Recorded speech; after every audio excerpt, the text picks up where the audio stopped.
Cara menanam cabai agar tumbuh subur dan berbuah lebat itu dimulai dengan cara olah lahan serta bagaimana cara melakukan perawatan tanaman cabai itu sendiri.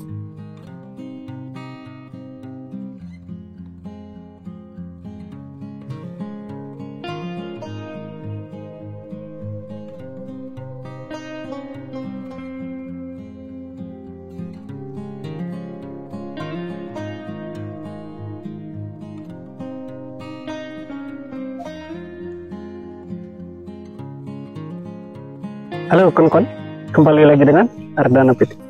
Hari ini kita akan membagikan teknik lagi bagaimana cara melakukan perawatan tanaman cabai agar tanaman cabai itu tumbuh sehat, tumbuh subur, dan berbuah lebat.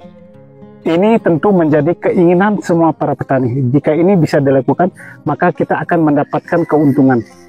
Selain tanaman bisa sehat, subur, dan berbuah lebat, tentu tanaman harus mempunyai ketahanan penyakit. Nah, ini yang sangat penting sekali. Jadi apa-apa saja yang harus kita lakukan agar hal tersebut bisa kita dapatkan seperti yang sudah kita sampaikan tadi. Oleh karena itu, ikuti terus videonya, tonton sampai selesai agar tidak gagal paham. Bagaimana caranya melakukan perawatan tanaman cabai agar tumbuh subur, agar berbuah lebat. Nah, ini yang diharapkan oleh semua petani. Jadi kalau tanaman sehat, subur, dan berbuah lebat, apalagi harga mahal atau harga tinggi, tentu kita akan mendapatkan keuntungan. Nah, teknik ini sudah sering kita sampaikan. Yang terpenting adalah cara olah lahan. Nah, cara olah lahan ini sangat menentukan hasilnya, kawan-kawan.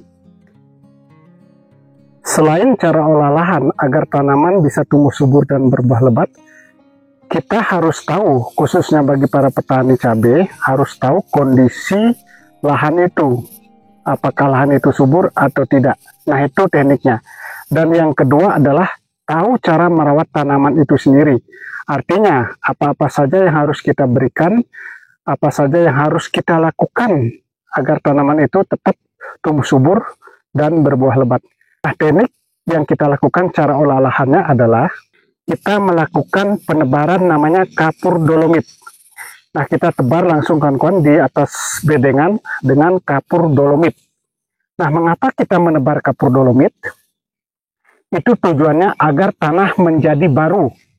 Artinya kalau penebaran kapur dolomit itu bertujuan menaikkan pH dan menyuburkan tanah, kawan-kawan.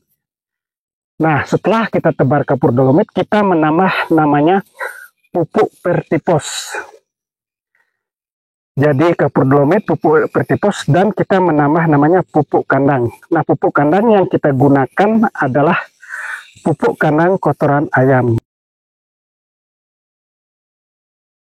Nah, setelah 3 bahan tersebut kita tebar di atas bedengan, baru kita cangkul lagi bedengan itu dengan maksud agar 3 bahan tersebut tercampur merata di atas bedengan dengan tanah.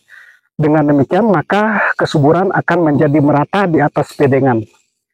Tetapi bagi kawan-kawan yang tidak menggunakan pupuk kandang, itu bisa hanya memberikan kapur dolomit, pertipos, bisa ditambah NPK 15 seperti Ponska, kawan-kawan. Itu tekniknya.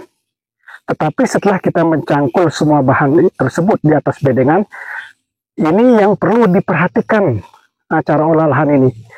Kita harus melakukan penyiraman dengan E4.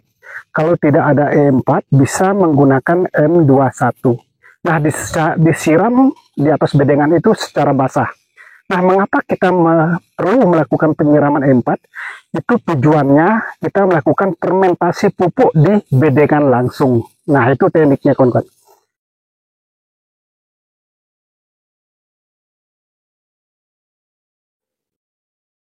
Jadi kalau tidak disiram dengan E4, proses fermentasinya biasanya tidak berjalan bagus, nanti menyebabkan kalau kita menanam cabai biasanya tanaman sangat mudah diserang penyakit, khususnya penyakit layu, kawan-kawan. Nah, setelah kita siram, baru kita rapikan bedengan dan dilakukan penutupan mulsa. Nah, setelah ditutup mulsa, usahakan jangan melakukan pelobangan mulsa.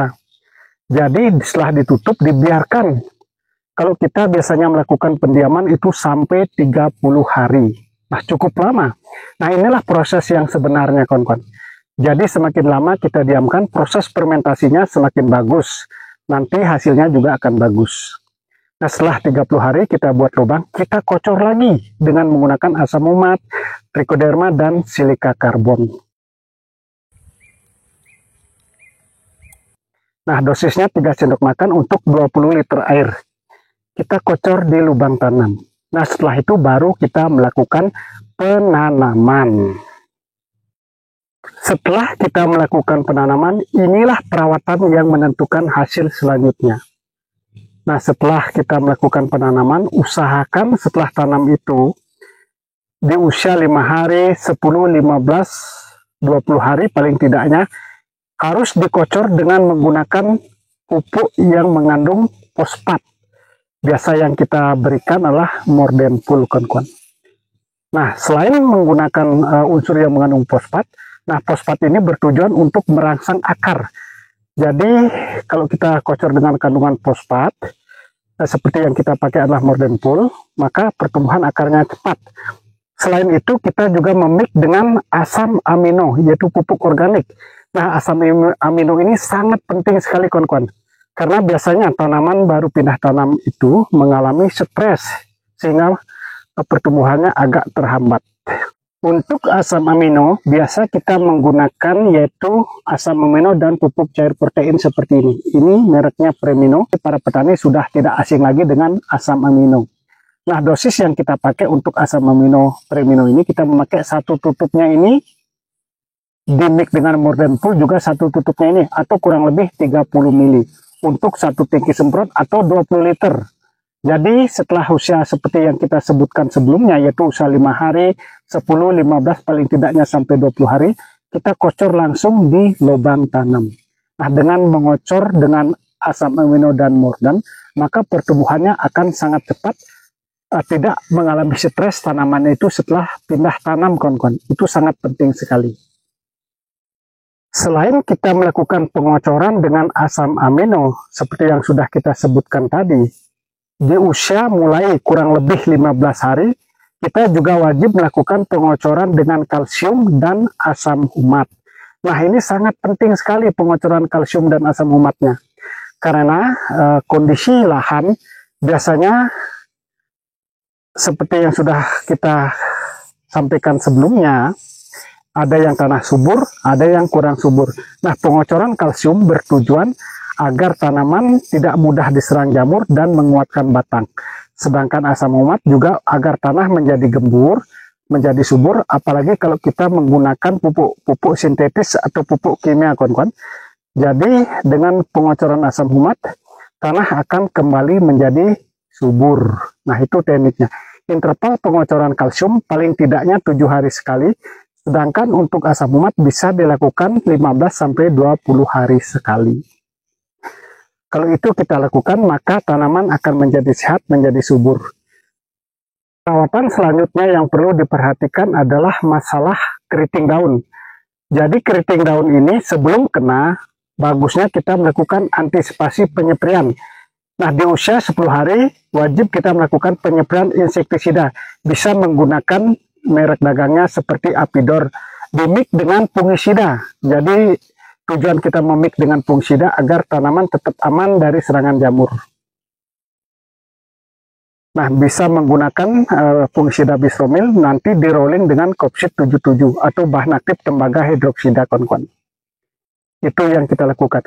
Sedangkan untuk inseknya, selain Apidor, bisa di rolling dengan bahan aktif diapinturon seperti menggunakan merek obat Pegasus. Itu dosisnya bisa 15 mili, sedangkan Apidor cukup 2 sendok makan.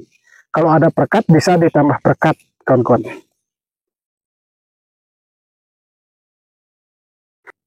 Nah, kalau tanaman sudah memasuki fase pembuahan atau fase generatif, kita juga menambah suplemen tanaman menggunakan Kalinet. Jadi ada kandungan kalium, fosfat, dan boronnya. Seperti itu. Agar buah semakin lebat, tanaman tumbuh semakin subur, perlu kita menambah namanya pupuk susulan dengan butiran atau granul. Nah, pupuk susulannya taruh di lubang pupuk seperti ini. Nah, kita taruh di sini, jangan di lubang tanam.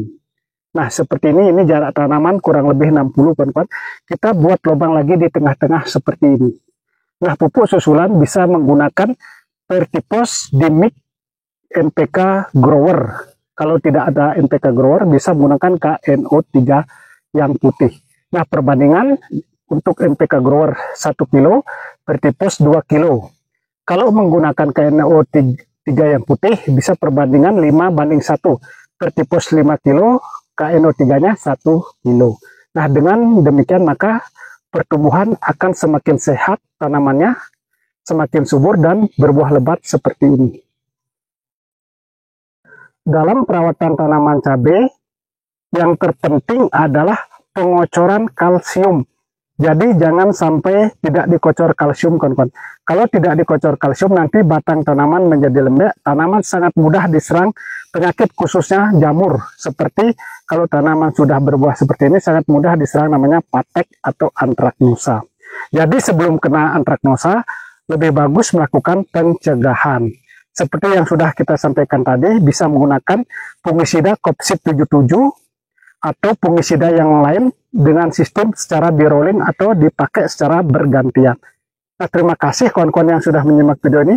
Semoga apa yang kita sampaikan bisa bermanfaat dan semoga kedepannya kita menjadi sukses sama-sama.